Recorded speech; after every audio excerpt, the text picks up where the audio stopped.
que está aqui conosco, que é doutor em Educação pela Unicamp, fará um diálogo com as considerações da mesa e tratará de um fundamental livro, o livro que trata da história, que tem também textos com a deputada Erundina, ex-prefeita de São Paulo, e também o material todo organizado pelo professor Erasto, e contando aqui com a participação fundamental de Ana Maria Araújo Freire, Nita Freire, esposa do professor Paulo Freire.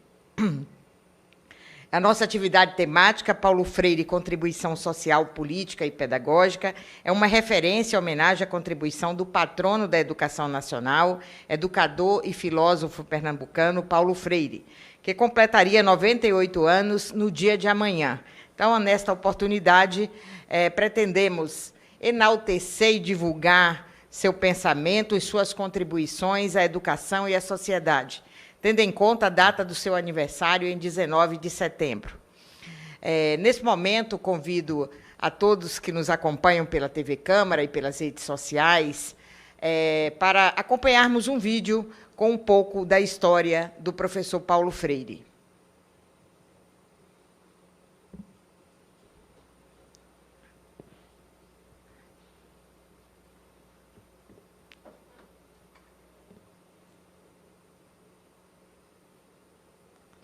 Estamos aqui com a técnica para que todos possam acompanhar. Eu estou absolutamente feliz por estar vivo ainda e ter acompanhado essa marcha, que, como outras marchas históricas, revelam o ímpeto da vontade amorosa de mudar o mundo, essa marcha dos chamados sem terra. Eu morreria feliz se eu visse o Brasil cheio em seu tempo histórico de marchas, marcha dos que não têm escola, marcha dos reprovados, marcha dos que querem amar e não podem, marcha dos que se recusam a uma obediência servil, marcha dos que se rebelam, marcha dos que querem ser e estão proibidos de ser. Eu acho que, afinal de contas, as marchas são andarilhagens históricas pelo mundo. E os sem terra... Homenagear o professor Paulo Freire, no momento do seu aniversário, é homenagear a educação brasileira. A Lei número 12.612, de 13 de abril de 2012, declarou merecidamente e após amplo debate no Parlamento o educador Paulo Freire patrono da educação brasileira. A iniciativa do projeto de lei número 5418 de 2005, que originou a lei, foi da deputada Luísa Erundina, relatada na Comissão de Educação pelo deputado professor Carlos Abicalil. A reverência ao maior educador brasileiro, reconhecido nacional e internacionalmente, é um imperativo dado à atualidade do seu pensamento, do pensamento de Paulo Freire e da pedagogia crítica para o desenvolvimento da educação nacional e a construção de cidadãos críticos e livres em uma sociedade democrática.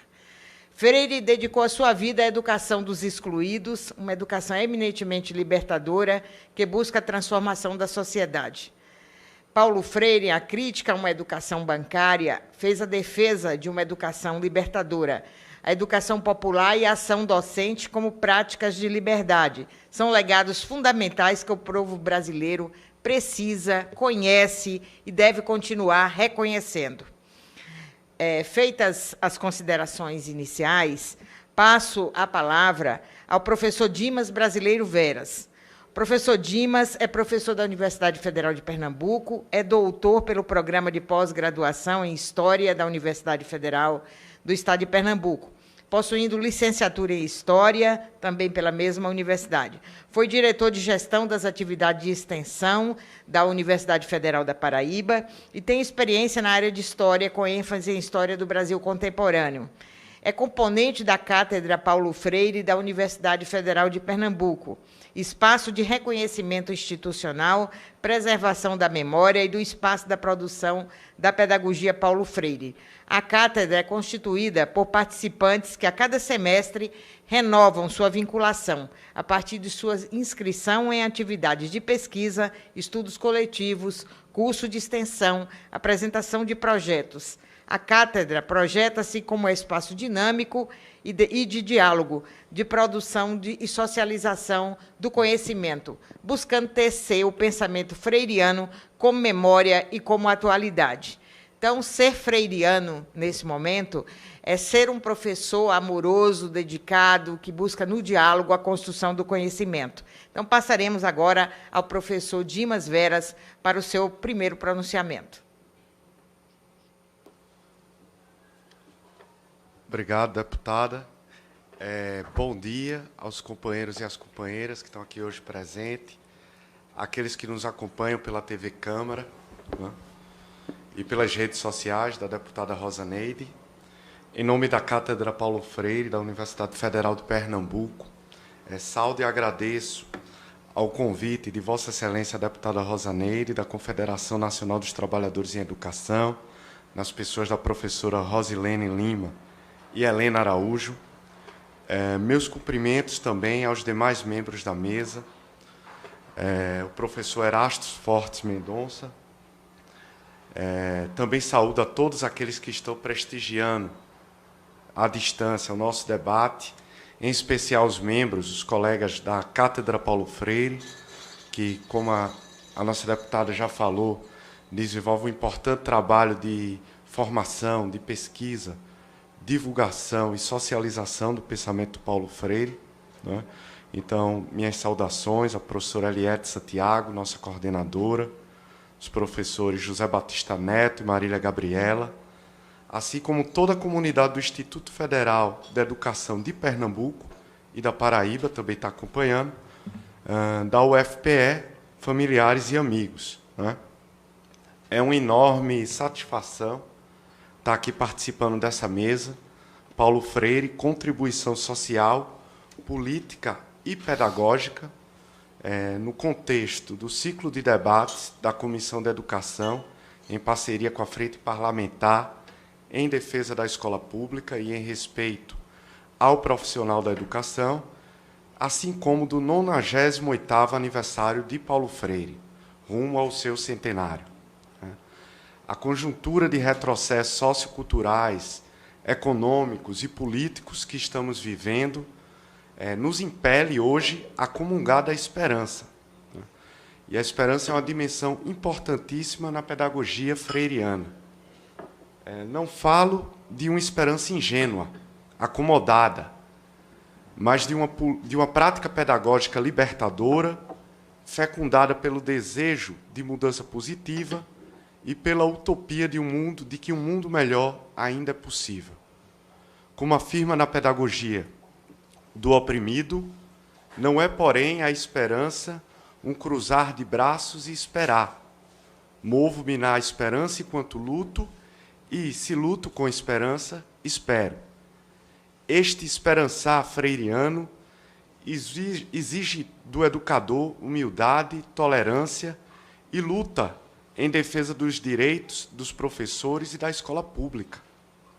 Batalha esta que se apresenta hoje como resistência às deformações autoritárias do ensino médio e dos currículos da educação básica, aos cortes na educação, resistência também às intervenções hoje na gestão das universidades e dos institutos federais, ao desmonte da produção científica do país, à censura, está aí de volta, né, ao cerceamento da liberdade de cátedra e do pluralismo de ideias e de concepções pedagógicas, pelo qual a gente tem sido atacado, movimentos como Escola Sem Partido, a destruição da Previdência Social, enfim, todo este redemoinho de horror que nos impele a mobilização e a resistência. Paulo Freire compreendia que a ordem social, quando totalizada pelo mercado, é uma máquina de produzir desesperança e exclusão. Para entender tal fenômeno, produziu assim conceitos. Erundina, grande prazer. Compor a nossa mesa agora a nossa querida deputada, ex-prefeita de São Paulo, Luísa Erundina. Desculpe o atraso. Estamos juntos aqui. Vamos continuar. Alegria de receber a deputada Erundina, né, por qual nós temos grande orgulho e admiração. Então, continuando a minha fala, para entender tal fenômeno, né, essa desesperança sistêmica que a gente encontra, o Paulo Freire ele vai produzir alguns conceitos que hoje extrapolam o campo da pedagogia e da educação popular, né? Então, ele vai nos falar de uma cultura do silêncio, ele vai nos falar de uma ação antidialógica, né? E, claro, de uma educação bancária. A estas chaves negativas, ele vai opor todo um rol de categorias analíticas, como diálogo, participação, amorosidade, crítica, conscientização, humanização, libertação, né? Enfim, todo um arsenal de conceitos que nos permite uma leitura e pensar uma transformação da realidade, como observa a professora Eliette Santiago. Suas primeiras denúncias, anúncios e testemunhos de uma educação democrática ganham ainda mais relevância no tempo presente, diante do recrudescimento do autoritarismo e do ódio no Brasil e no planeta. Dos eventos nacionais mais traumáticos, não posso deixar de citar o golpe de 2016. Essa semana é reconhecido pelo ex-presidente Temer, né? A prisão política do ex-presidente Lula e a farsa eleitoral do governo Bolsonaro, todos eles escancarados pelas denúncias da Vaza Jato. São nestes momentos de perigo e de ataque à vida como um todo que a biografia e a obra de Paulo Freire podem nos encher de potências capazes de fazer saltar pelos ares o contínuo da história. Neste sentido, devo concordar com o professor Gadotti que o primeiro legado do qual nós temos que falar, do Paulo Freire, é a sua própria vida. Existência de educador amoroso que, nascido no Recife, em 19 de setembro de 1921, estamos vivendo o contexto, amanhã é o aniversário dele, né? Formou-se na tradicional Faculdade de Direito do Recife, mas logo abdicou do locus privilegiado do poder bacharelesco e catedrático em favor do labor com os movimentos de educação e de cultura popular. Durante esse tempo fundante, como ele costumava chamar esse período, nas periferias e nos mucambos do Nordeste do Brasil, forjou à frente do Serviço Social de Indústria, o SESI, e depois dos movimentos sociais como o Movimento de Cultura Popular, o MCP, e o Serviço de Extensão de Cultura, do Serviço de Extensão Cultural da Universidade do Recife, atual UFPE, um método de alfabetização e um sistema pedagógico cujos fundamentos inovadores e democráticos nos inspiram ainda hoje. Das andarilhagens, neologismo que ele gostava de usar, pelos mangues do Recife, ou o sertão de Angicos, o futuro patrono da educação brasileira se viu rapidamente convidado para dirigir o Programa Nacional de Alfabetização.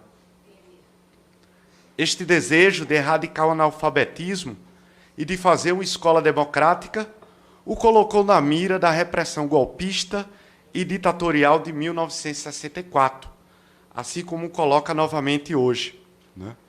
Ao longo do exílio de 16 anos, Paulo Freire foi acolhido pelos principais centros universitários modernos, como Harvard, mas não se deu por satisfeito e seguiu levando seus círculos de cultura às periferias do planeta.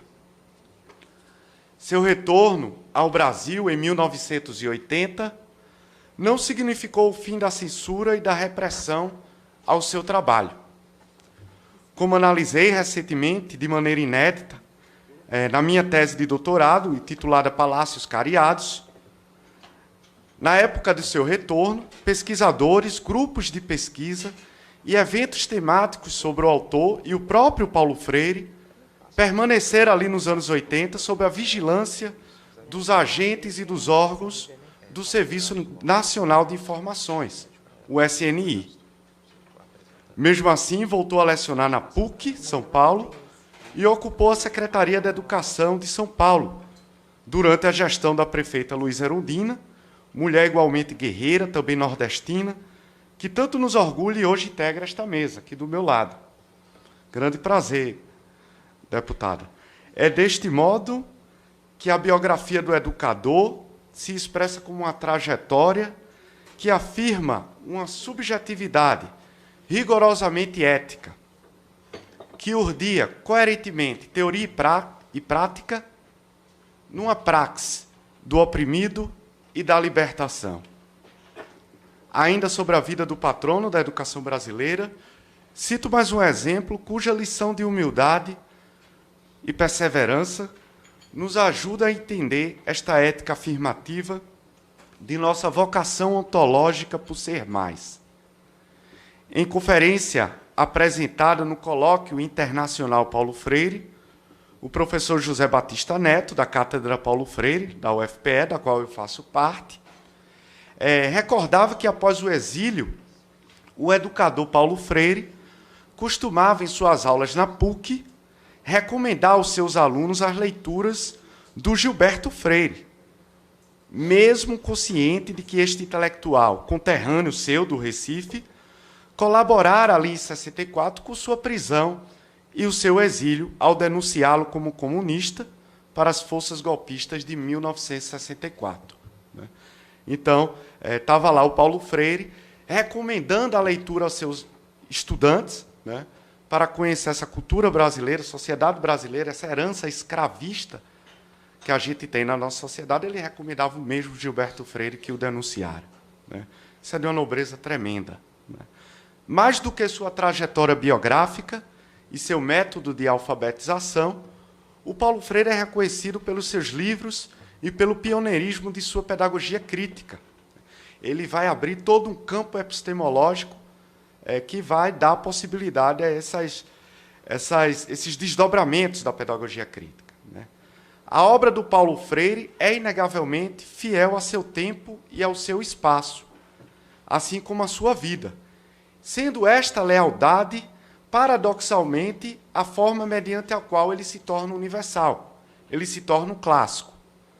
É por isso que é um dos autores brasileiros mais lidos, aliás, o segundo autor mais vendido na Bienal do Rio de Janeiro deste ano de 2019. Em meu livro Sociabilidades Letradas no Recife e em outros estudos, pude perceber o quanto a obra do autor da Pedagogia de Autonomia foi perpassada por uma unidade dialética entre a teoria e a prática, do qual já falei. A reflexão permanente sobre suas andanças e suas andarilhagens de educador popular, de professor universitário, de pesquisador, de extensionista, de gestor educacional, enfim, de intelectual híbrido ou anfíbio, para tomar emprestado o conceito que o crítico Silviano Santiago utiliza para analisar outro gigante do pensamento brasileiro, o escritor Machado de Assis. Daí o título de um dos primeiros ensaios publicados pelo jovem Freire, o professor universitário como educador. Naquele ensaio, lá dos anos de 1962, o Paulo Freire defendia: o professor se faz educador autêntico na medida em que é fiel ao seu tempo e ao seu espaço. Pergunto a vocês, então, qual a repercussão da educação democrática de Paulo Freire no contexto presente de recrudescimento do autoritarismo? Imagino que o pensamento freiriano será sempre contemporâneo, enquanto os sonhos de democracia e de justiça social estiverem ameaçados e alimentarem as esperanças dos oprimidos e das minorias por outros mundos possíveis. Daí a importância de trabalhos centrados no que Freire chamou de humanização, de conscientização, práticas que hoje transbordam o campo da educação e irrigam outros campos, como o da saúde, da psicologia, das ciências sociais aplicadas, das ciências jurídicas, dentre outras. Estas lições têm sido igualmente importantes no cotidiano dos movimentos sociais, culturais, artísticos, políticos e ambientais. No cenário global conectado, superveloz, mas ainda assim marcado pela intolerância e pela insegurança, o professor João Francisco de Souza, o saudoso professor João Francisco de Souza, sublinhava a relevância do multiculturalismo, presente na pedagogia freiriana, no que concerne à construção de um inédito viável, um futuro possível.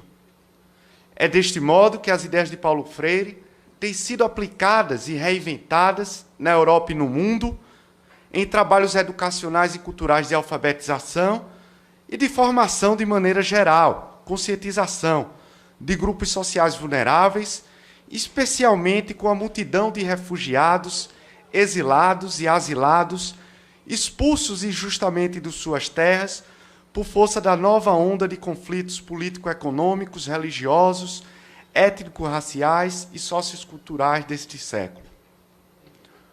No entanto, estas experiências amorosas não se encontram livres da repressão das forças autoritárias e fascistas de todas as ordens.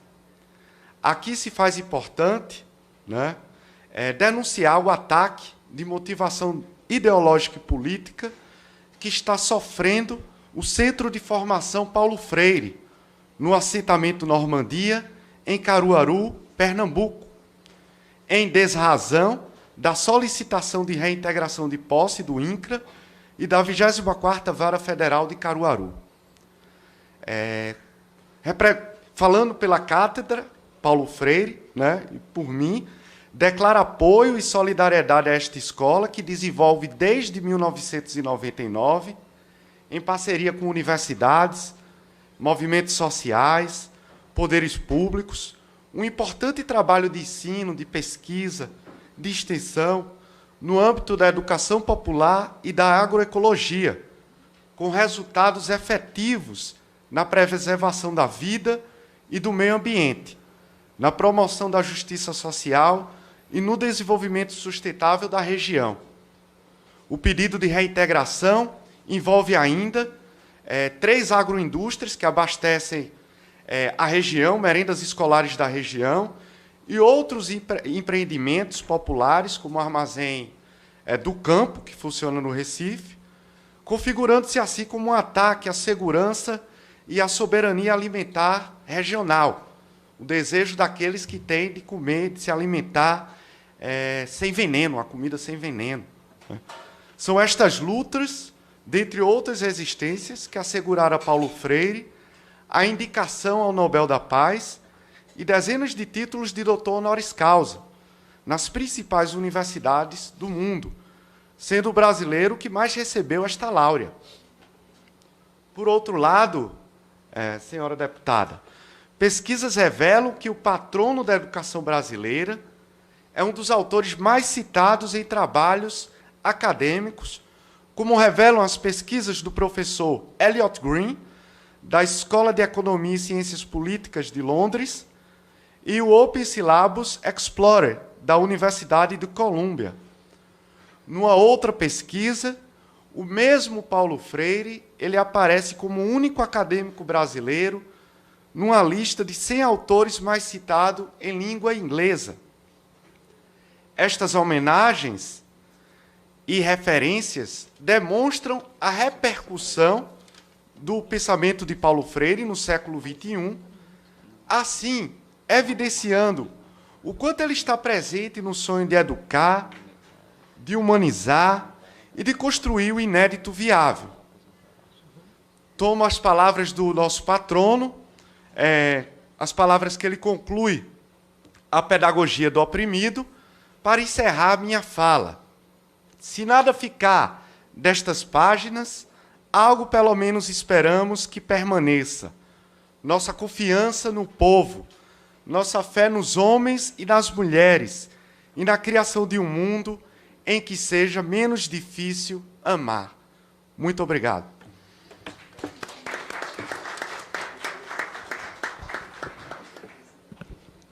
Agradecer aqui a grande contribuição do professor Dimas nessa manhã, agradecer a todos os presentes, deputado Pedro Kizai, que está aqui conosco, freiriano também de formação e de atuação, dizer que a nossa mesa agora está completa, nossa deputada Erundina, ex-prefeita de São Paulo, que teve a honra de ter Paulo Freire ao seu lado como secretário municipal de Educação, e aqui também com Rosilene Correia, que é nossa dirigente sindical, ligada, vinculada à CNTEC, aqui representa a Confederação Nacional dos Trabalhadores da Educação, a quem eu passo a palavra para apresentar também o nosso convidado, o professor Erasto. Bom dia a todos. Primeiro, pedir desculpas aqui pelo atraso. Infelizmente, o trânsito ainda consegue nos pregar surpresas, né? Cumprimentar, agradecer em nome da CNTE, na verdade, em nome de todos os trabalhadores de educação do Brasil, por estar aqui mais uma vez, participando com vocês. E aí, deputada Rosaneide, em momentos em que nós estamos vivendo no Brasil, especialmente a educação, falar de Paulo Freire nos revigora. Ainda bem que tivemos e temos, né, um Paulo Freire entre nós aqui no Brasil nordestino, que é a prova de que brasileiro e brasileira têm a obrigação também da resistência, né, e fazer valer realmente o que nós aprendemos com Paulo Freire, que está tão vivo entre nós. Cumprimentar a deputada Erundina, dizer do imenso prazer e honra de estar aqui e do que a senhora representa para nós, mulheres, especialmente, né, na política, na vida do povo brasileiro. Professor Dimas, também prazer estar aqui, conhecê-lo. E meu colega, professor Erasto, aí de jornadas e jornadas, né, Erasto? Então, um prazer estar aqui com você também. E sendo aqui de Brasília, sabendo muito bem do que a gente está passando por aqui em tempos de militarização das nossas escolas e assistindo a campanha do MEC apresentando como solução militarizar as nossas escolas Brasil afora. Então, acho que essa é uma bandeira que nós temos assim, do confronto, na verdade, né? Que é dessa resistência e combate a essa tentativa do MEC de militarizar e apresentar como solução para a educação pública brasileira polícias dentro da escola, como se bandidos estivessem dentro das escolas e, na verdade, nós, alunos e alunas, somos vítimas dessa violência e do descaso do Estado brasileiro para com a nossa juventude, especialmente nas ruas, deixando que as ruas transformem nossos meninos e meninas em pessoas, às vezes, violentas, sim, mas sendo vítimas dessa política ou ausência de política que nós temos aqui. Então, nós não podemos permitir. E aí não é simplesmente pela ocupação de um espaço que deve ser de trabalhadores da educação, mas é pelo que significa, que tipo de educação pretendem oferecer aos nossos meninos e meninas. Então, acho que é uma coisa que nós precisamos aprofundar o debate aqui nessa casa, é um combate a essa política que o MEC está tão sabiamente fazendo propagandas aí na televisão em horário nobre, né, insistentemente. Bom, então, até por estar atrasada, vou aqui passar para o meu colega e companheiro, o professor Erasto, que é uma pessoa que muito nos honra aqui em Brasília, em tê-lo no nosso quadro, já foi nosso subsecretário de Educação, da Secretaria de Educação aqui do Distrito Federal, então trabalhamos juntos aí por várias vezes. Então, o professor Erasto é professor aposentado da Universidade de Brasília, tendo atuado como professor, pesquisador e orientador acadêmico dos cursos de pedagogia, licenciaturas, mestrado e doutorado em educação, com ênfase na área de políticas públicas e gestão da educação. Tem experiência em gestão pública como diretor da Faculdade de Educação da Universidade de Brasília, como secretário de Estado adjunto de Educação do DF, como coordenador de Educação e Direitos Humanos e diretor de Promoção dos Direitos Humanos da Secretaria de Direitos Humanos da Presidência da República. Foi professor de Educação Básica e diretor eleito de Diretoria Regional de Ensino da Secretaria de Educação do DF.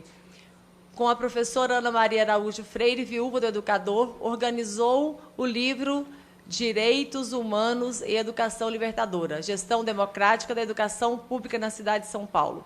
Organização e notas de Ana Maria Araújo Freire e Erasto Fortes Mendonças. Nas páginas 352, editora Paz e Terra. Então, com você, Erasto, aí a palavra. Muito obrigada.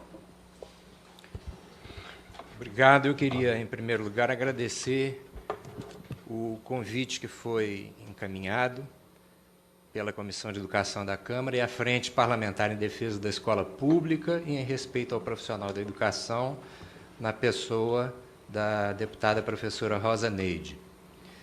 Quero manifestar minha saudação emocionada à deputada Luísa Erundina, que propiciou que o país pudesse reconhecer na figura de Paulo Freire também a figura do gestor educacional.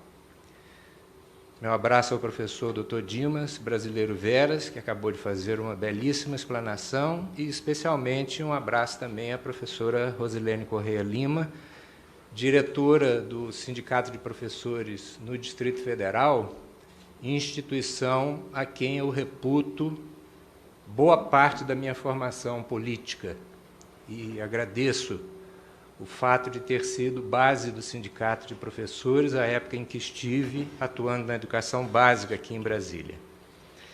Eu queria também transmitir o abraço da professora Anita Freire, viúva de nosso querido mestre Paulo Freire, hoje homenageado, por ela ter assumido previamente um compromisso na cidade do Rio de Janeiro, no dia de hoje, também em homenagem às vésperas do aniversário de 98 anos do nascimento de Paulo Freire. Eu vou pedir licença para circunscrever a minha fala sobre a contribuição social, política e pedagógica de Paulo Freire, que é o tema dessa mesa, a sua experiência como educador, como gestor da educação, na condição de secretário municipal de Educação de São Paulo, na gestão da prefeita Luísa Erundina. A atuação de Paulo Freire se deu num período da gestão da prefeita Erundina entre os anos de 1989 e 1991. Isso se dá em razão desse livro que foi agora aqui anunciado pela professora Rosilene, que é um livro recém-lançado pela editora Paz e Terra, que busca mostrar ao país, e seguramente aqueles outros países que têm em Paulo Freire uma referência importante na educação, o que foi a gestão de Paulo Freire à frente daquela secretaria. Essa experiência ela já havia sido retratada parcialmente num livro que foi também já editado, chamado Educação na Cidade, uma compilação de entrevistas concedidas naquele período. A viúva de Paulo Freire, professora Anita, herdeira, intelectual e detentora dos direitos daquele livro, ela concluiu num determinado momento que essa obra havia se esgotado no seu conteúdo, inclusive considerando a avaliação do próprio Paulo Freire de que essa publicação poderia ter sido precipitada por ter sido feito logo após a sua saída da secretaria. Desse modo, as edições existentes no Brasil, nos Estados Unidos, no México e na França, elas foram suspensas por determinação da professora Anita. No entanto, ela continuou recebendo demandas sobre o que Paulo Freire havia feito em favor da população, especialmente a população mais pobre, excluída da periferia da cidade, sem recursos, sem voz política, durante essa passagem dele como gestor educacional.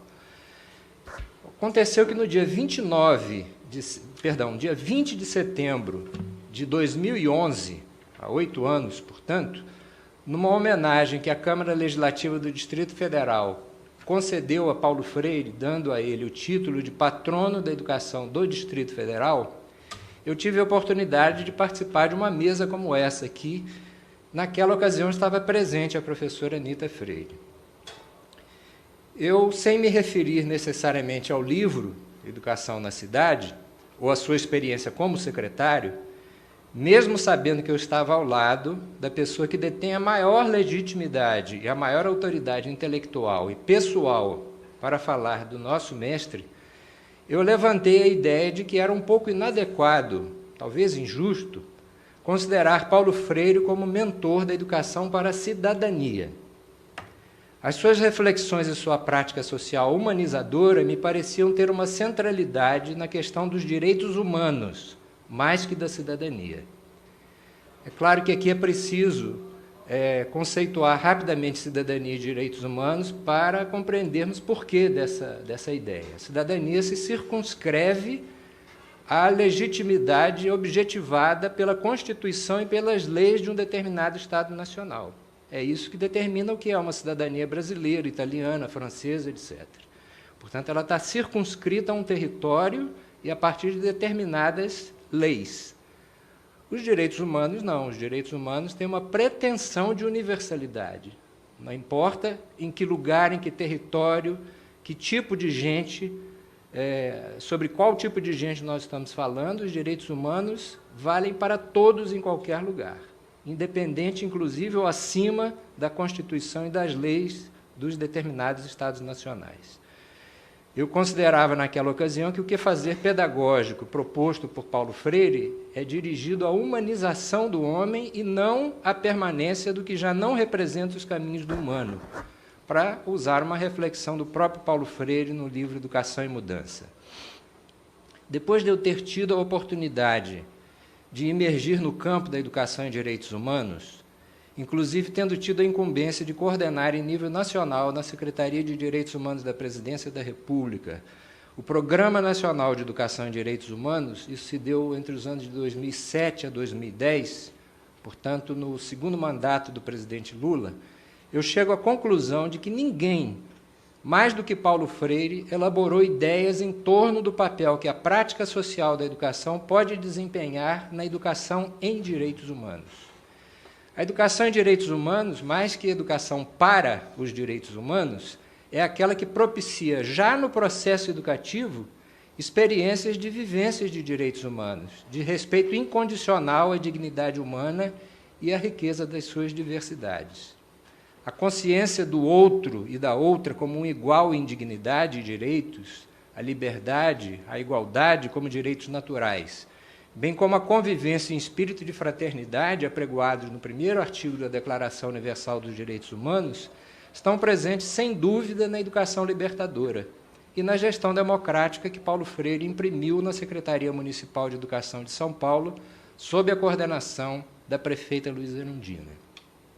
Na oportunidade daquela mesa de homenagem, em 2011, eu fui impactado pelo convite da professora Anita Freire, feito em público, depois da minha fala, para que pudéssemos reorganizar um livro que representasse essa ideia, a de Paulo Freire como gestor educacional, que promoveu na gestão democrática da Secretaria Municipal a educação em direitos humanos. Não é preciso dizer que as pernas tremeram naquele momento, né?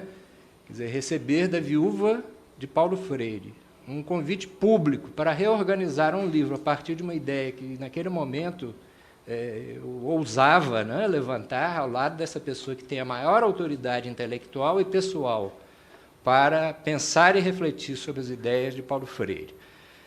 Bom, a reorganização desse livro deu-se pelo exame da experiência conduzida por um processo de gestão democrática, tendo como eixo norteador a educação em direitos humanos.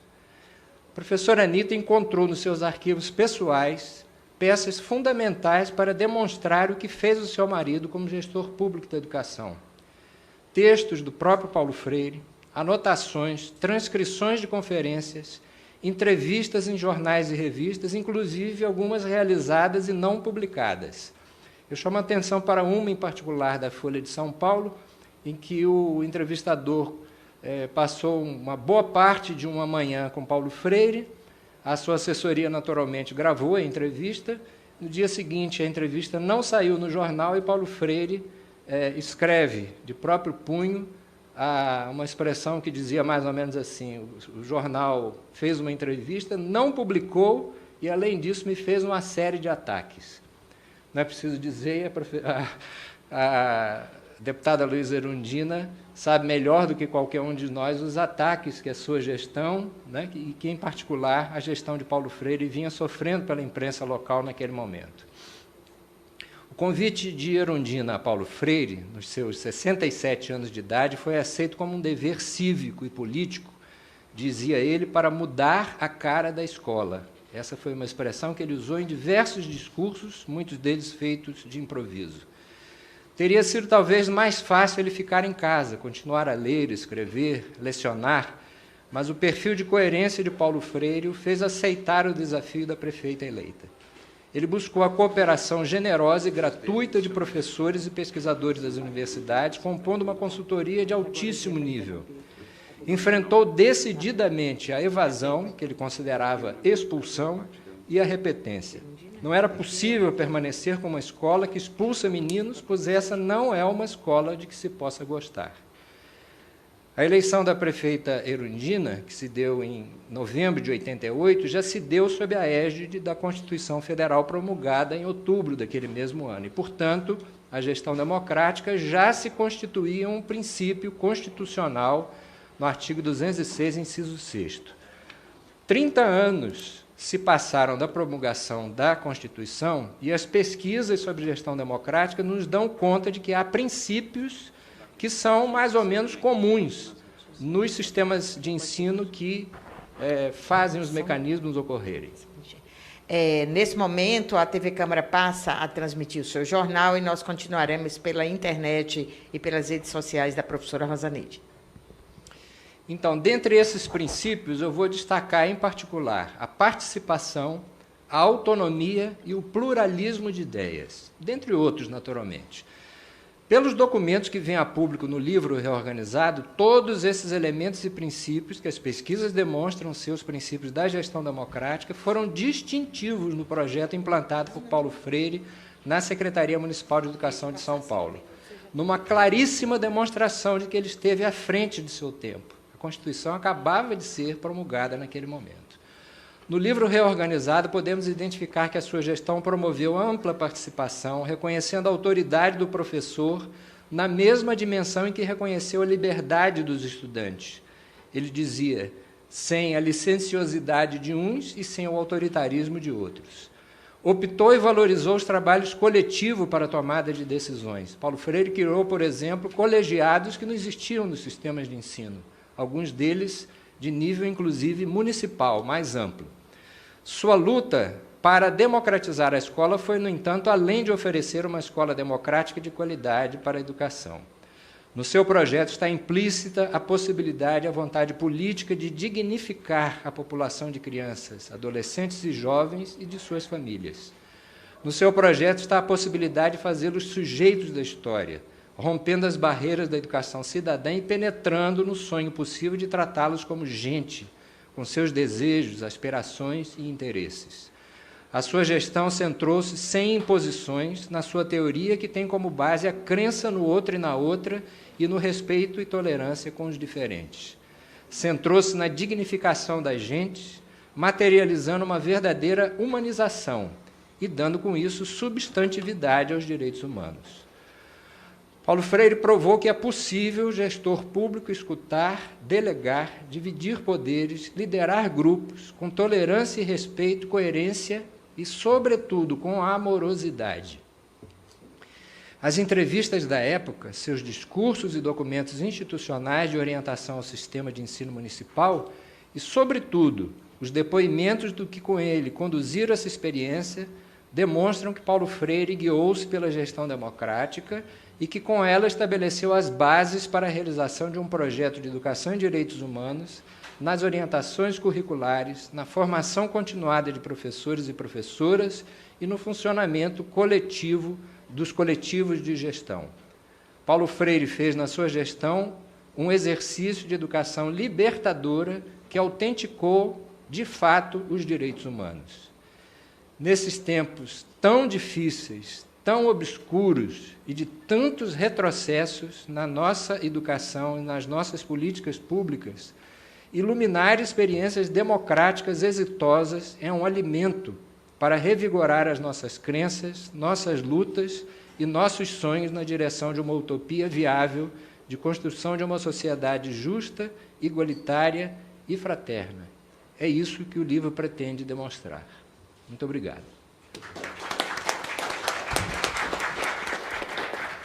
Nossos agradecimentos ao professor Erasto pela contribuição, pela contribuição, que está sempre aqui conosco na Comissão de Educação, apoiando a Frente Parlamentar em defesa dos profissionais da educação e da escola pública.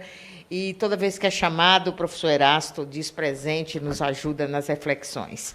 Nesse momento, para nossa honra e orgulho, que nós estamos aqui nesta mesa, agora vou dizer com a ex-prefeita, que teve Paulo Freire ao seu lado, a nossa deputada aqui de 6 mandatos, a deputada Erundina, que nos orgulha muito e para todos nós deste parlamento é uma grande inspiração. Então, a nossa deputada Erundina é assistente social de formação, é mestre em ciências sociais, é uma política nacionalmente respeitada, ela é referência no país inteiro, especialmente para as mulheres. Lá no meu estado, quantas pessoas dizem, olha, vou colocar a minha cara, se a deputada Erundina, num momento que era tão difícil, ela teve tanta coragem, e ela permanece firme e forte, encorajada na luta. Então, tem muita gente, atualmente, se inspirando na nossa deputada Erundina, como da deputada Benedita, e em tantas outras companheiras, né, que fazem do parlamento uma causa de vida e de luta.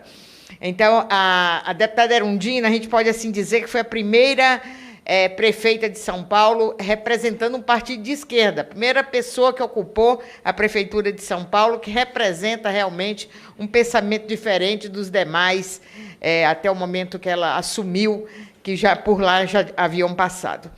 Foi professora de faculdades e universidades, dirigente acadêmica, dirigente sindical, foi ministra de Estado e, como prefeita, liderou um gabinete, uma gestão progressista que reuniu Paulo Freire na educação, Marilena Chauí na cultura, Paul Singer no planejamento, Perseu Abramo na comunicação, entre outras importantíssimas referências.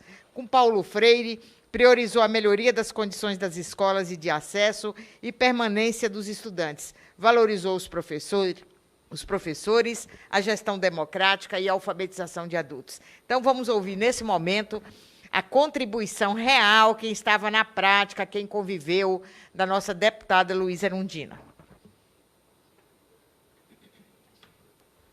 Bom dia a todas, a todos. Eu quero saudar essa mesa também, a partir da professora Rosa Neide, que também se introduziu de forma muito competente e generosa nesse mundo da política institucional, que é essa que nós convivemos agora, num momento crítico da vida do país, com reflexos muito fortes na nossa relação política aqui dentro da casa e da nossa relação com a própria sociedade, que tem dificuldade de perceber essa casa como sendo a sua casa, né, e a instituição mais próxima do povo, que é a Câmara dos Deputados. É importante ter educadoras e educadores, parlamentares, deputados, porque elas trazem exatamente o seu compromisso com a educação. E a professora Rosa vem demonstrando isso, né, como membro da Comissão Permanente de Educação, da Frente Parlamentar, que envolve parlamentares de vários partidos, e tanto é que essa frente é um espaço que ela usa para exatamente promover o legado de Paulo Freire, entre outras questões que ela aborda e promove no seu trabalho na comissão. E esse legado é, de fato, um legado que não é só nosso, brasileiro, mas um legado universal, né? Paulo Freire deixou para nós, né, uma herança, um legado que vai permanecer para sempre na vida do povo brasileiro e na vida da cidadania, de um modo geral, do mundo democrático, né, por onde ele passou e por onde a sua obra chega permanentemente, porque ela é sempre muito atual e ela dá resposta aos impasses e às perplexidades que a humanidade vive nos tempos de hoje. Eu, depois dessas falas, né, do professor Dimas, né, conterrâneo nordestino, vizinho meu ali na Paraíba, né, o brilhantismo da sua fala, da sua intervenção, ele que dirige certamente, não tenho com certeza essa informação, mas vou me certificar, né, na Cátedra Paulo Freire, da Universidade Federal de Pernambuco, né, não há uma pessoa mais indicada para nos trazer, né, essa memória de Paulo Freire, através de sua obra fantástica, né, que é permanentemente atualizada pelo Erasto, né, que, junto com a Anita, né, tem tido essa missão histórica de estar sempre a organizar a obra de Paulo Freire, recriar a obra de Paulo Freire, reler a obra de Paulo Freire. É algo que corresponde ao que era Paulo Freire e o que ele deixou como herança. Então, eu quero agradecer aos dois, e também a Rosilene, que dá para ver, né, o quanto ela é engajada nessa causa, a causa da educação, a causa dos direitos humanos, da construção da cidadania.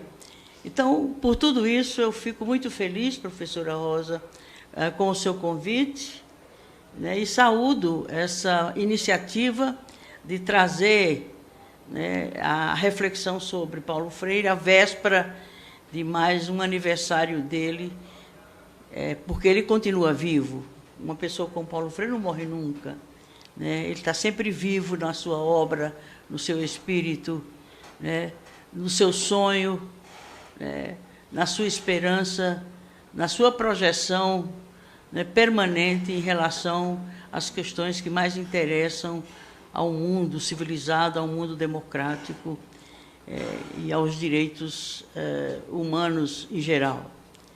Eu não teria muita coisa a acrescentar ao que os companheiros e as companheiras trouxeram aqui, de forma evidentemente mais elaborada, mais construída, mais organizada, porque eu acho que a minha contribuição nesse debate sobre Paulo Freire talvez seja eu relatar um pouco o que foi a nossa vida juntos, nosso trabalho juntos, e o que representou Paulo Freire na minha vida e na minha trajetória política, né?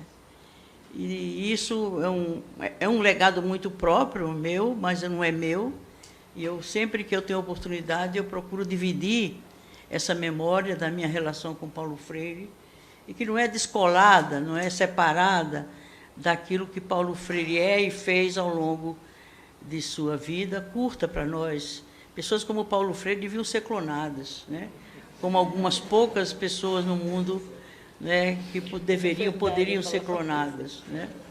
Mas elas são clonadas através dos clones aqui, exatamente, né, dos Dimas, dos Erastos, das Marilene, das Rosa, Neide, de tantos outros, né, que têm Paulo Freire como referência e como inspiração para a sua vida como cidadãos e cidadãs. Eu só conheci Paulo Freire pessoalmente depois que ele voltou do exílio, né? Pode parecer estranho, né? Eu vizinha dele, né?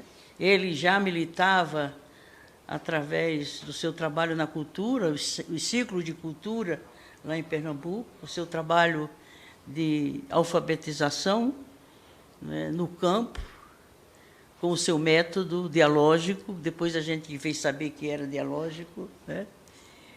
E um trabalho de emancipação dos trabalhadores do campo, por dar a eles, né, os instrumentos de leitura do mundo a partir da própria vivência deles no seu mundo. O mundo dele, a sua leitura do homem do campo, né, a partir dos instrumentos e da habilitação que o Paulo Freire lhes oportunizou, lhes ofereceu, num prazo muito curto, para compensar uma vida toda daqueles camponeses lá do Nordeste, de Pernambuco, para que eles também pudessem se inserir na história e no mundo de forma ativa, e não só através da leitura que os outros fazem, e essa leitura nem sempre é uma leitura que corresponde à realidade desse povo do campo, dos trabalhadores rurais.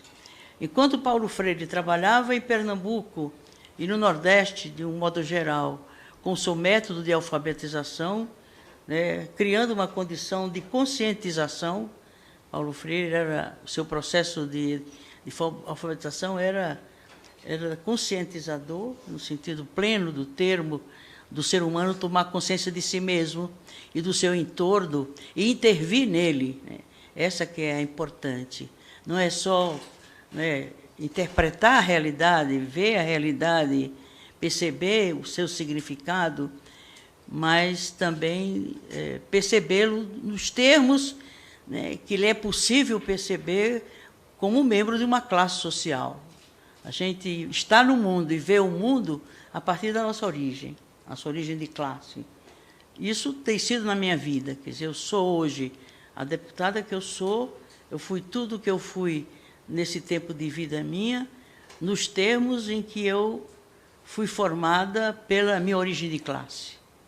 Filha de camponeses sem terra, uma família enorme, de 10 filhos, sujeito à seca, e que nos levava a migrar nas condições de vidas secas mesmo, do Graciliano Ramos. Não tinha nada de fantasia daquilo que Graciliano Ramos escreveu na sua obra, sobretudo em Vidas Secas. Era aquilo que a gente viveu por 2 vezes, eu uma vez, mas minha família por 2 vezes, na seca de 32, que eu não era nascida ainda, e na seca de 42, que aí sim eu passei por o drama da migração, sem destino, sem rumo, fugindo da seca, fugindo da sede, fugindo da fome, fugindo da miséria do Nordeste, e que a minha família não era uma exceção, era a regra.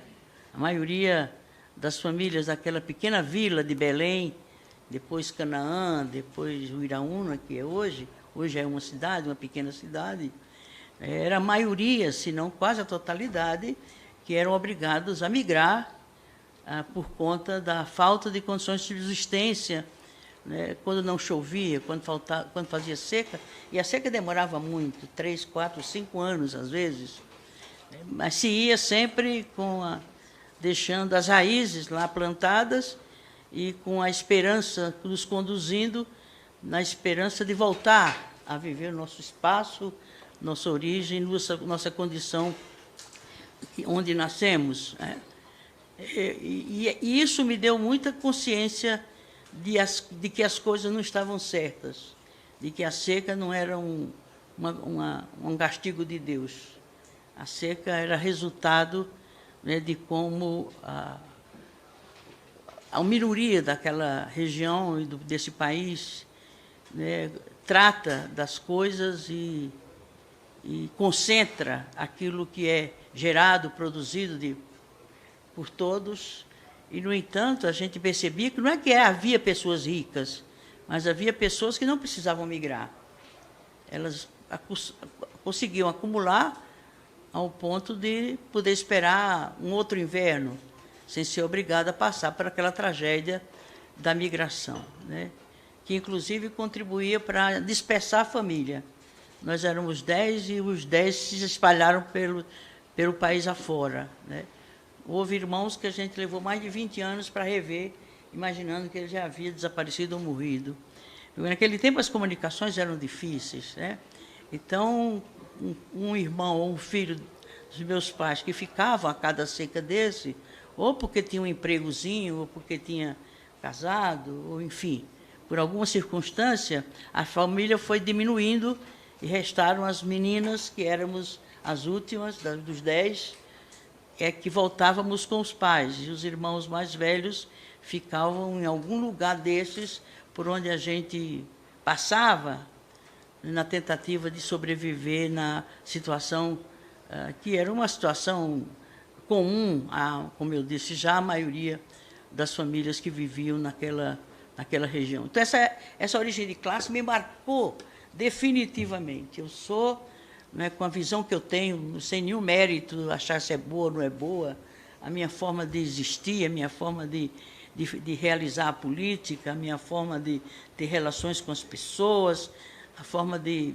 viver no mundo, na sociedade, enfim, de conviver com as pessoas, tem toda uma explicação, uma razão de ser na minha origem de classe. As minhas opções, as minhas posições, as minhas afirmações em relação a tudo que passa pela minha vida, e isso tem sempre uma explicação, né, uma inspiração, uma razão de ser na minha origem de classe. Né? E eu trabalhava muito ligado à igreja, a Igreja da Teologia da Libertação, a Igreja de Dom José Maria Pires, aquele bispo negro de Minas Gerais, ele faleceu há pouco tempo atrás, né? Foi muito perseguido também na época da ditadura, assim como nós. E eu trabalhava na Pastoral da Terra, junto na diocese dele, lá na Paraíba. E nós aplicávamos o método de Paulo Freire no trabalho com os camponeses. Todo final de semana a gente ia com o Dom José acompanhando a gente, depois de ter sido destroçado, as ligas camponesas terem sido destroçadas, né, os camponeses se dispersaram, outros foram mortos. Hoje ainda não se escreveu tudo o que foram as ligas camponesas, né, do ponto de vista da desumanidade, da crueldade, da violência do Estado, a violência, né, do capital, a violência do capitalismo sobre aquele povo sofrido do Nordeste, né, os camponeses. E eles, inclusive, depois que a gente os abordava, o que eles faziam, aliás, o que eles eram, se eles eram camponeses, eles não somos camponeses, não. Aí, mas você faz o quê? Eu planto, colho, trabalho na roça. Então, você é camponês. Aí, eles rejeitavam exatamente pelo medo que eles tinham de voltarem a serem massacrados, como foram, né, na época das ligas camponesas. Então, aquele rescaldo que ficou do destroço, da destruição das ligas camponesas, do massacre das ligas camponesas, foi o povo que a Igreja da Teologia da Libertação acolheu e procurou rearticulá-los, reorganizá-los e torná-los de novo, né, comunidade, né, e, ao mesmo tempo, retomar o sonho da divisão da terra, né, para todos. E eu trabalhei nisso, e usávamos o método de Paulo Freire para alfabetizar aqueles camponeses remanescentes das ligas camponesas, e que a Teologia da Libertação trabalhava e que procurava despertar neles a consciência que eles já tinham na luta pela terra, né, que é a questão da reforma agrária. Então, eu militei no Nordeste, não em partido político, mas pela minha formação cristã, pela minha profissão como assistente social, eu trabalhei exatamente em torno da questão da luta, eu lutei pela reforma agrária. E essa foi a razão de por que eu fui perseguida e foi, de uma certa forma, obrigada a sair da Paraíba se eu não quisesse desaparecer, como algumas e alguns outros desapareceram naquele período, né, pela repressão política da ditadura militar. Aí vim para São Paulo, né, e foi em São Paulo que eu conheci Paulo Freire, vindo do exílio, né, ele vinha do exílio, e a turma de serviço social, eu era professora universitária, de curso de serviço social, e todo ano, ou quase todo ano, as alunas me escolhiam como paraninfa, e daquela vez escolheram Paulo Freire patrono. Então, eu encontrei Paulo Freire, ele como patrono e eu como paraninfa de uma turma de serviço social na cidade de São Paulo. E a formatura não se deu na universidade. Por quê? Porque exatamente os alunos escolheram a mim e ao Paulo Freire para paraninfa e para patrono. E nós éramos, na época, considerados subversivos, perigosos, né, ameaçados permanentemente. A universidade me ameaçava todo ano de expulsão, de demissão, e os alunos faziam abaixo-assinado antes do final do ano, como era uma escola particular, no final do ano eles faziam abaixo-assinado para que eu pudesse voltar no ano seguinte, né? Então, era uma luta. Até que um dia eu fui eleita vereadora de São Paulo, e aí eles aproveitaram o período das férias, eu já eleita vereadora, e me demitiram daquela universidade onde eu trabalhava há 9 anos ali. Bom, aí eu encontrei Paulo Freire, foi alguma coisa de uma emoção enorme para mim, né?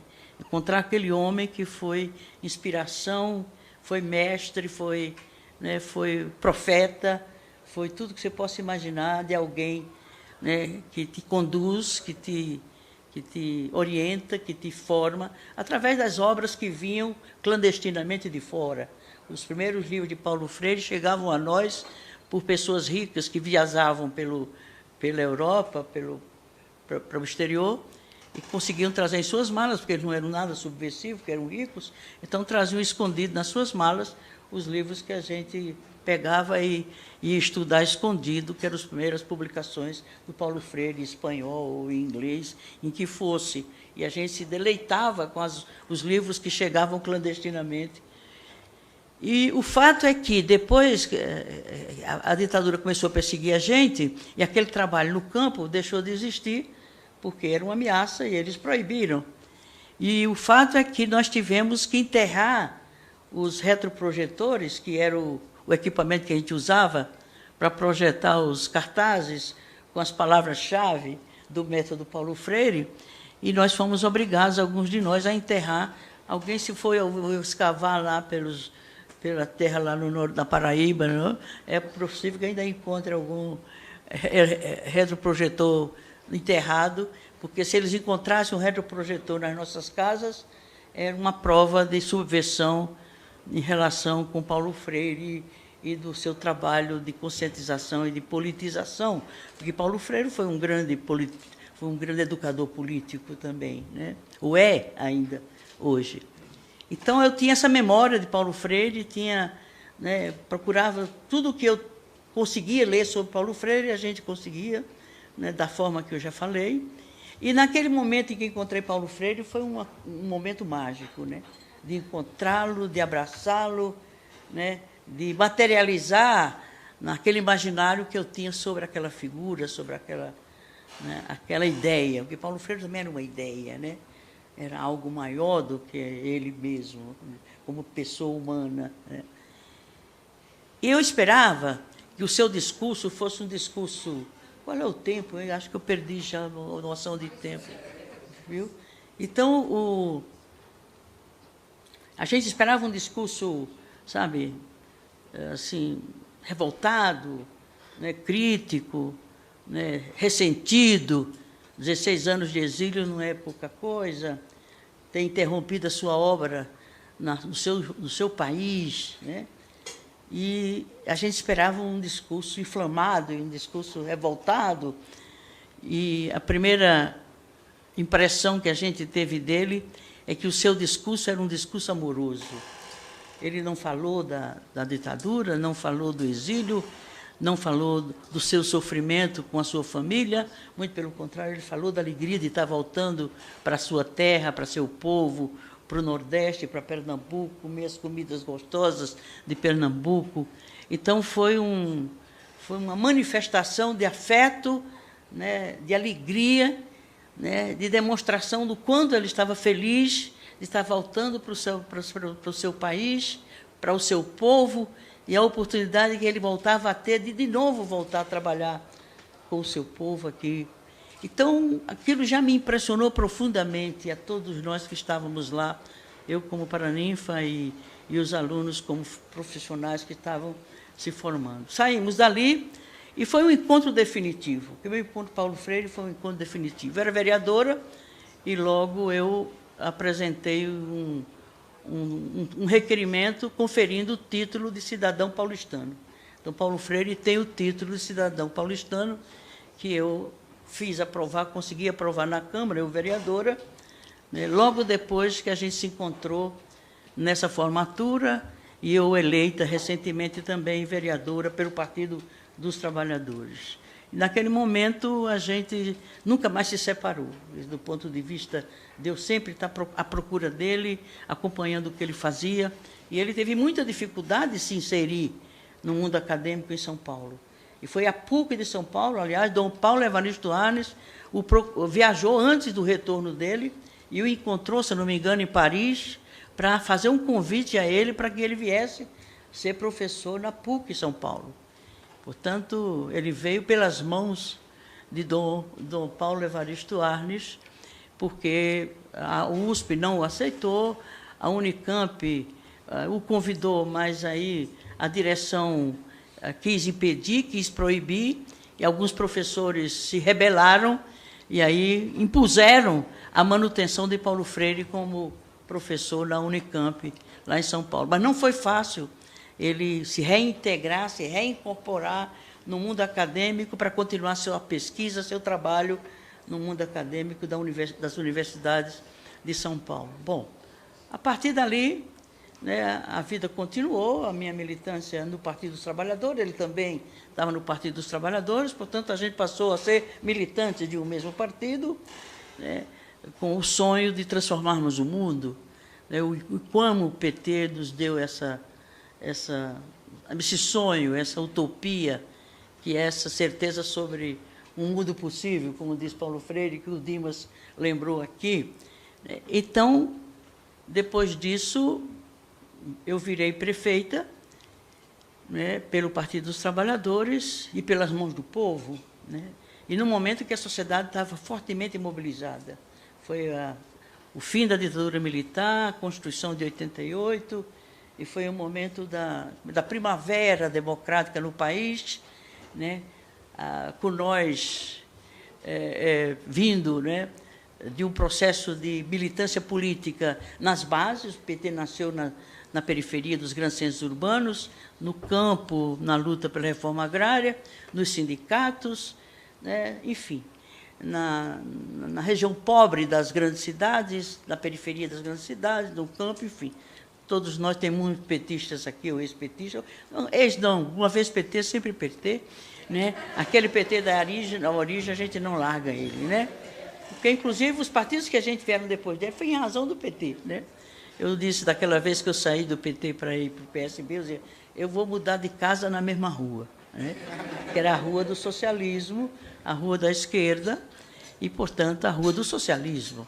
E eu mudei de casa, saí de uma casa do PT para a casa do PSB, aí depois mudei para a casa do PSOL, porque eu sou muito rigorosa nas minhas convicções políticas, não consigo conviver com certas concessões, certa política de alianças, isso me repugna, é como se eu estivesse traindo o meu compromisso de vida, meu compromisso político, e foi por isso que me fez mudar algumas vezes de partido, mas é só um partido, que é o socialismo, que é o futuro da humanidade. Né? Não temos a menor dúvida.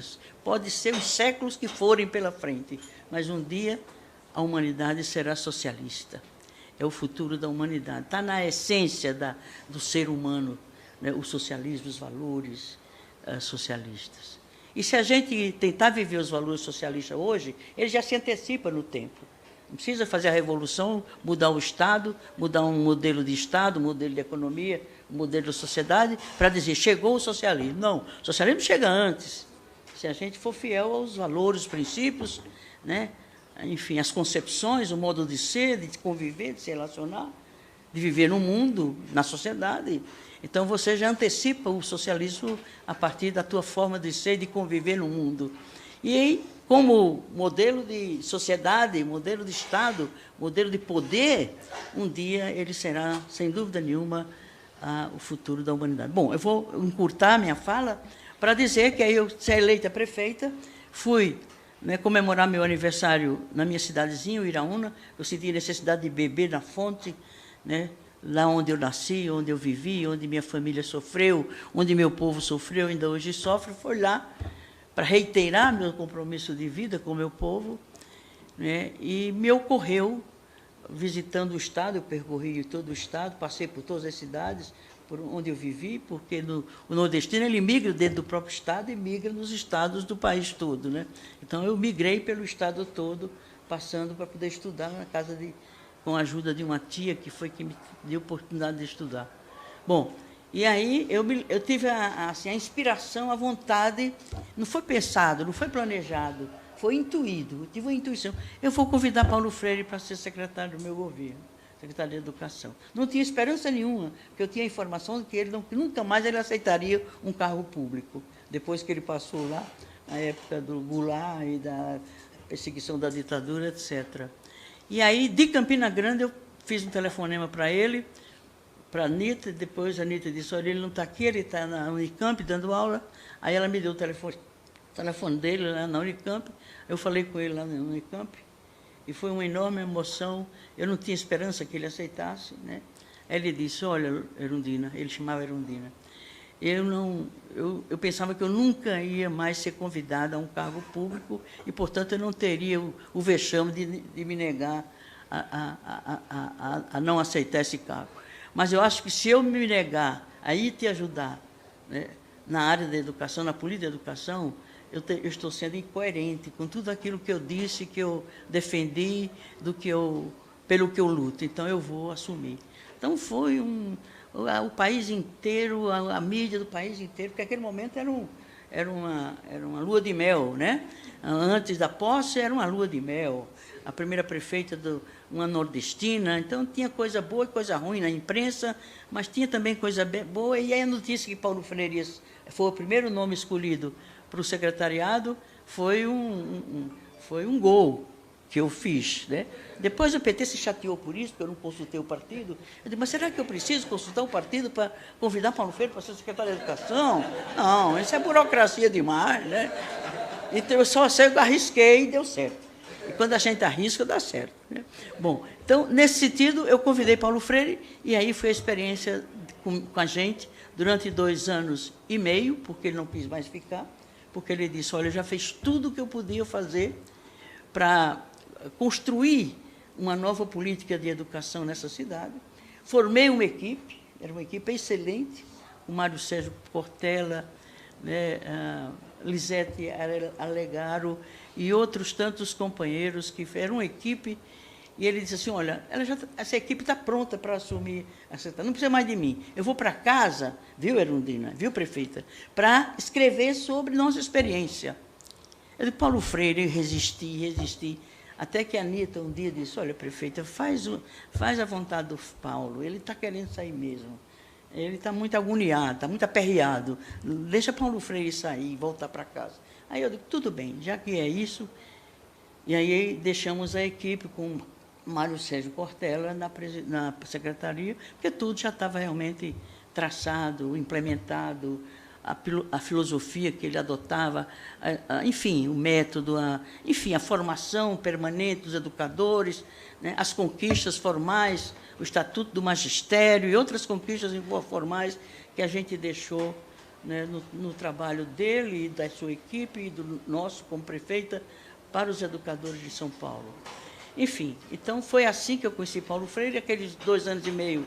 Foi uma convivência linda, a gente ia para a casa dele comer galinha cabidela, né, e conversar sobre as coisas da vida, e era uma delícia, Paulo Freire. Então, quando eu tiver outro momento me encontrar com vocês e tiver essa tarefa que a Rosa me deu, a gente retoma do ponto onde eu fiquei, porque os 2 anos e meio de convivência com ele é uma grande história que a gente não esquece nunca e quer dividir com todo mundo, porque é parte do legado da passagem daquele homem pelo planeta Terra, e ele deixou um rastro de luz, feito um cometa daqueles mais poderosos, e é isso que é Paulo Freire. Muito obrigada pela paciência, desculpe o alongamento. Sim, me desculpe. Bom, aí virei deputada, ele já tinha falecido, aí eu entrei com um projeto de lei e consegui aprovar ele como patrono da educação brasileira. Só que o trabalho que eu estou tendo para manter esse título tem sido brincadeira. É maior. Ele continua me dando trabalho, Paulo Freire. Viu? Então, evitamos que o Senado cassasse o seu título, né? E tem 3 projetos de lei tramitando nessa casa, estamos tentando segurar bastante na Secretaria, na Comissão de Educação, o presidente daquela comissão está nos ajudando. Tem mais 3 projetos para caçar Paulo Freire de novo.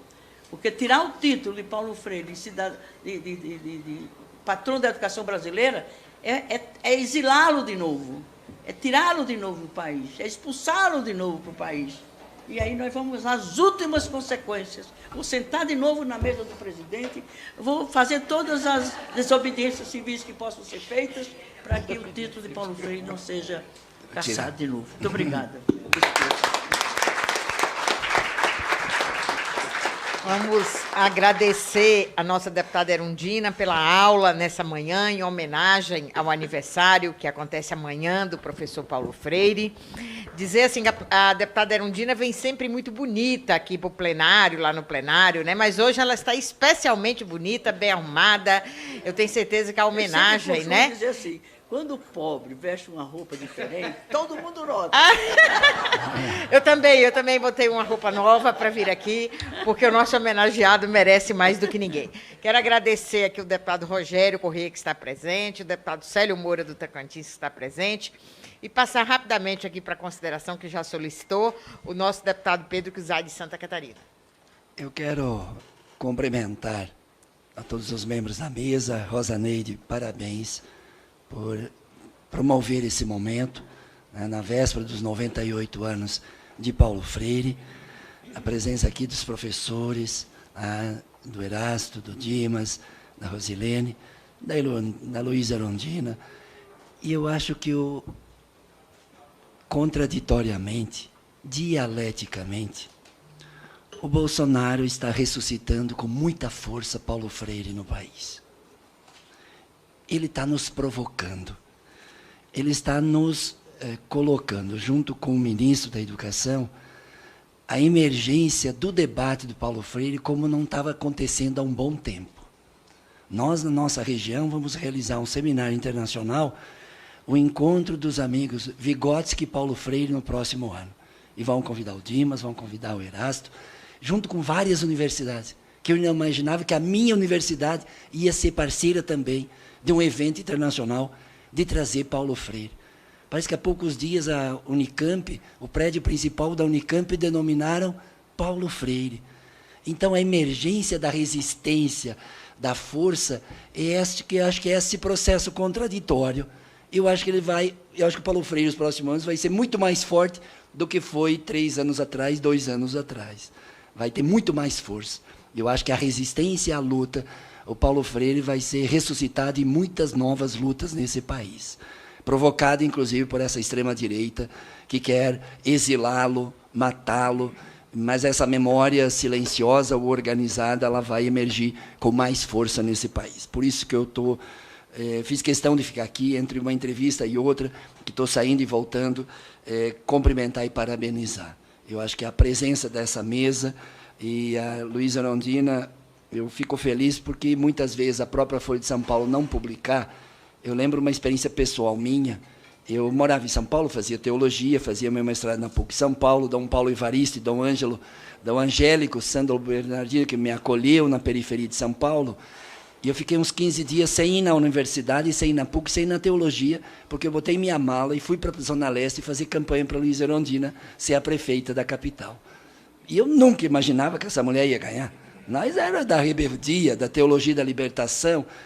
E no dia que nós ganhamos a eleição, eu, 11h30 de chapéu e de mala, fui assaltado na estação da Sé, porque eu estava diferente, eu estava de mala e de chapéu. Como é que um paulista não vai estar? Alguém de fora me assaltaram, me levaram todos os meus documentos, e eu estava triste que estava assaltado, mas estava feliz que a Luísa Erundina tinha ganhado a eleição. Fui para casa, tomamos uma cachaça, ficamos meio bêbado, porque uma nordestina, alguém do Partido dos Trabalhadores, uma mulher, uma assistente social, ganhar a eleição na maior cidade. Foi uma coisa extraordinária. E aí eu me despedi de São Paulo, fui para o Sul, e em fevereiro, março, eu retornei para buscar os documentos, fui para a Zona Leste, fui para a PUC, e fui para a universidade onde eu dava aula, lá na São Miguel Paulista, no Cruzeiro do Sul, que agora é universidade.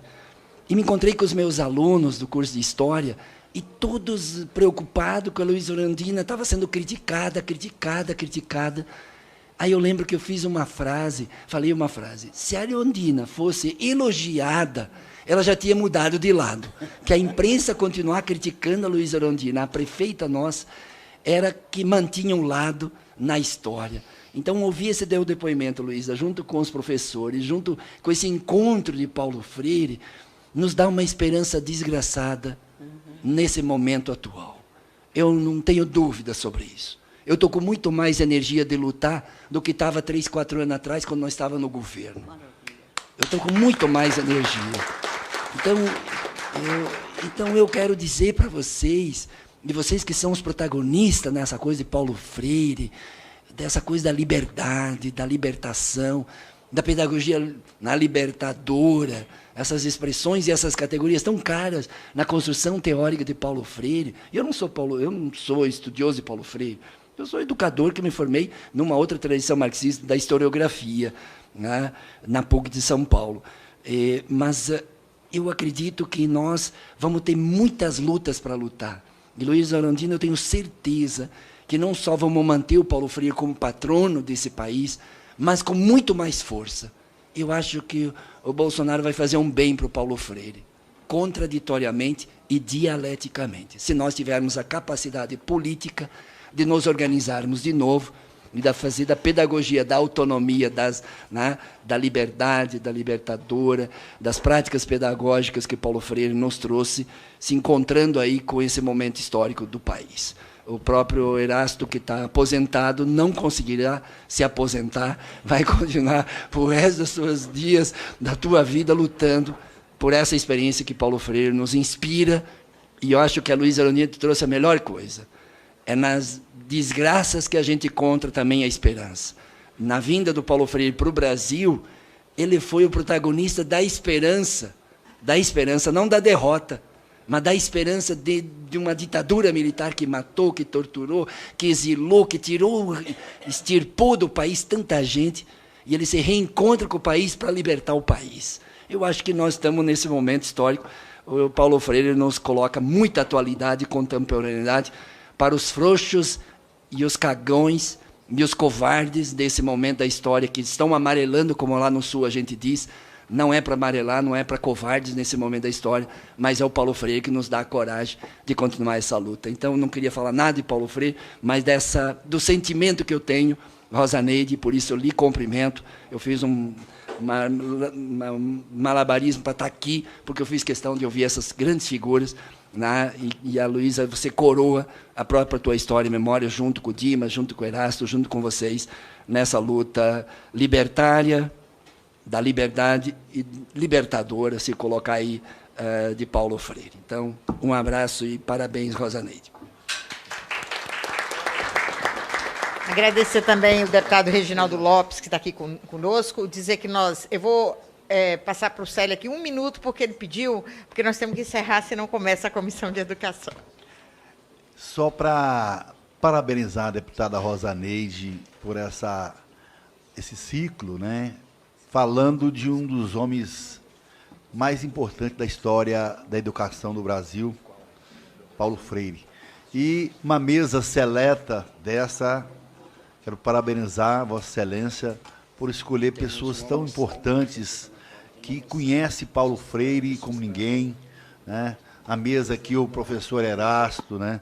O professor Dimas, a nossa professora de política, de consciência política, de história política, de resistência, modelo que eu sigo, né, na política, que é a deputada Luísa Erundina. Eu vinha conhecer pessoalmente aqui na Câmara. Eu sou advogado do Bico do Papagaio, enfrentei lutas e mais lutas, e fui uma das pessoas que mais vibrei quando a deputada Erundina virou prefeita de São Paulo, né? E depois da sua luta como deputada federal, né? Eu que também sou filiado desde a criação do Partido dos Trabalhadores, e li pouco sobre Paulo Freire, porque sou da área jurídica, mas quero dizer que hoje eu saio daqui com o coração mais pulsante em saber que aprendi um pouco mais sobre Paulo Freire. E quero parabenizar a mesa, os professores, os mestres, agradecer aqui os colegas deputados aqui presentes e dizer que a Câmara dos Deputados foi muito feliz em escolher hoje para fazer esse ciclo de debate sobre o maior educador brasileiro, Paulo Freire. Muito obrigado, senhor presidente. Muito obrigada, Célio. Deputado Rogério Correia, 1 minuto. Rapidamente, professora Neide, nossa deputada, parabenizá-la também pela homenagem a Paulo Freire, que nós não podíamos deixar de fazê-la no dia de hoje. A deputada Erundina disse bem. Eles têm, deputada Erundina, quando querem caçar Paulo Freire, é porque eles têm medo de Paulo Freire. O dia a professora Beatriz Cerqueira, que é presidente da Comissão de Educação lá na Câmara da Assembleia Legislativa, me disse isso e eu falei, é verdade, eles têm medo do Paulo Freire. E eu estava lendo ali, ó, qualquer frase, qualquer pensamento do Paulo Freire demonstra isso, né? Seria uma atitude ingênua esperar que as classes dominantes desenvolvessem uma forma de educação que proporcionasse às classes dominadas perceber as injustiças sociais de maneiras críticas. Paulo Freire. Por isso eles têm medo de Paulo Freire. A gente homenageia Paulo Freire porque homenageia também a educação libertadora. Eu tive a honra de dar ao Paulo Freire um título de cidadão honorário em Belo Horizonte. E o prefeito, na época, era o nosso Patrus Ananias. E o Paulo Freire esteve conosco e é cidadão de Belo Horizonte, pelas mãos da Câmara de Vereadores, através de um requerimento meu, e entregue pelo prefeito Patrus Ananias. E nós temos também em Belo Horizonte e em Minas Gerais a Semana Paulo Freire, instituída em lei. Então, lá agora, em várias escolas pelo estado afora, por Belo Horizonte, Paulo Freire está sendo homenageado pelas professoras e pelos filhos dos trabalhadores e do povo mais pobre. É isso que nos faz estar perseverando sempre com a memória de Paulo Freire e com a luta dos trabalhadores por uma educação libertadora. Parabéns, Rosa. Obrigada, Rogério. Deputado Reginaldo Lopes. Um minutinho. Não, só para cumprimentá-los todos aí da mesa, né? Rosilene, Erasto, Rosa, nossa deputada, por ter organizado, Dimas, e também Luiz Erundina, por esse encontro. Acho que são esses atos, as sessões solenes, essas homenagens, essas audiências públicas, que nós vamos consolidando a nossa resistência, a nossa travessia. Tenho certeza que nós vamos vencer, né? Acho que é um momento de resistência e todos nós temos uma tarefa nessa travessia. Então, quero aqui parabenizar, acho que a defesa do Paulo Freire, a defesa dos mais pobres, a defesa da educação, a defesa de só a educação pode promover um país mais justo, diminuir a desigualdade e fazer um projeto de país. Portanto, quero aqui parabenizá-lo. Obrigada, deputado Reginaldo Lopes. Gostaria de, para encerrar a nossa atividade, que eu tive uma experiência como professora do ensino superior na formação de professores, no seminário, professor Erasto e professor Dimas, que nós fizemos, que eu realizei com meus alunos, sobre o pensamento de Paulo Freire. Aí uma acadêmica, que ela morava na zona rural, professora de muito tempo, e estava naquela oportunidade fazendo seu curso superior, o seu curso de pedagogia, depois que ela estudou para apresentar no seminário, ela fez o seguinte pronunciamento, falou, professora, hoje entendi que eu sou freiriana pela minha prática, mesmo sem conhecer nada do pensamento de Paulo Freire. Então, quantos freirianos e freirianas temos no país inteiro e no mundo fazendo um trabalho, né, que dialoga com a realidade dos nossos estudantes, sem ao menos entender teoricamente o que está fazendo.